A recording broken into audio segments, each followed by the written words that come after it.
Bible says, lest Satan should get an advantage of us, for we are not ignorant of his devices.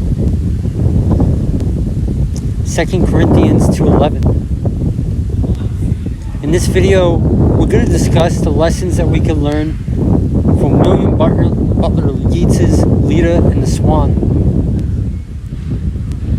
This is important for all you women out there, especially in these times, because knowledge is power and we perish for lack of knowledge. And if we are not knowledgeable of the devil's deceptions, we fall prey to them. When we neglect knowledge, we become nothing but prey and inferior. And that is just the sad truth.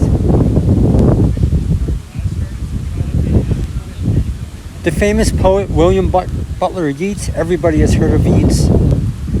Let's talk about Leda and the Swan. So Yeats writes, a sudden blow, the great wings beating still, above the staggering girl, her thighs caressed by the dark webs, her nape caught in his bill. He holds her helpless breast upon his breast. All right, what's going on here? The devil preys upon the victimized. This is why sexual trauma is a requirement for the families of Satan. They prey on the victimized, the shattering of the soul. And us in our human nature, when we endure something that is beyond our human conception, it's kind of natural to grasp onto sexual pleasure or masturbation or something. It happens when people are dying and all this kind of terrible stuff. So Yeats writes, a sudden blow. Right? Why would the devil give a sudden blow? To emit that sexual tension for relief. The great wings beating still, and even after that sudden blow, the devil keeps going, still preying upon the vulnerable, still preying upon the weak. You know, they do this to me. Public masturbation is a typical tactic that the devil wants to do. So a sudden blow, the great wing still beating still, above the staggering girl. Her thighs, now thighs in our Bible are a sign of covenant. Her thighs caressed by the dark webs. Her nape is the back of her neck.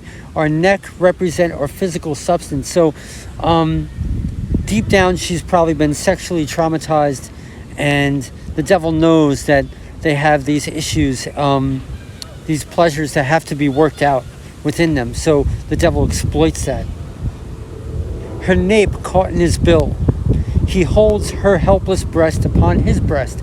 Now, what is the breast? The breast is righteousness, that from which we give suck. The devil is saying, I know you like to be raped. I like to rape people too. Let's be friends. Second verse. How could those terrified, vague fingers push the feathered glory from her loosening thighs? So the devil knows what he's doing. He knows he's lying. He knows he's looking to scalp the soul. He knows he's sinning against God. So how can those terrified, vague fingers push? You know, it could be anything. That's the devil's scheme. The broad is the road to destruction.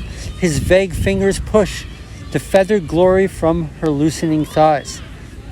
He pushes forward. He doesn't look for consent. He just looks for the let your yes be yes and your no be no. Anything else is from the evil one. So how could those terrified, vague fingers push the feathered glory from her loosening thighs? And how can body laid in that white rush but feel the strange heart beating where it lies? So that is the moment of conviction. That is the moment where you know what is right and what is wrong, and your free will decides judgment. A shudder in the loins engenders there the broken wall, the burning roof, and tower of Agamemnon dead. Okay, Agamemnon was the leader of the army of Troy. So this is the Trojan horse. This is the devil's Trojan horse. That's probably where the company Trojan Condoms literally comes from. It's not good. So a shudder in the loins engenders there, the broken wall, the burning roof of the tower, and Agamemnon dead, being so caught up, so mastered by the brute blood of the air, right? So caught up in the passion of the heat. Did she put on his knowledge with his power before the indifferent beak could let her drop? That is the punchline, the last two lines right there. Did she consent to be one with the devil and do his bidding? Did she put on his knowledge, his one-eyed, nothing-mouthed knowledge with his inferior power before the indifferent beak let her drop? Why? Because when the devil's holy joke is like a cigarette that smokes, the more you sin, the more it burns you up. And you know what? In the end, it just kills you anyway. The devil just wants your soul. The devil doesn't care about you. He'll tell you anything you'll want to hear until your soul is dropped into hell. And cha-ching, he thinks he wins. So that is the premise of God's judgment. Okay, it's one thing not to be strong enough to endure temptation. It's another thing to consent to be an ally of your rapist and to even do his bidding and to hunt souls with him. Did she put on his knowledge with his power before the indifferent beak could let her drop? Why? Because it's all for nothing anyway. All you could do is lose. The scriptures the Quran is so clear into this. It's nothing but a deception, and God leads the sinful into a reprobate mind, into that deception. Ladies, be not deceived, lest Satan should get an advantage of us, for we are not ignorant of his devices. Thank you for tuning in. Allah bless you.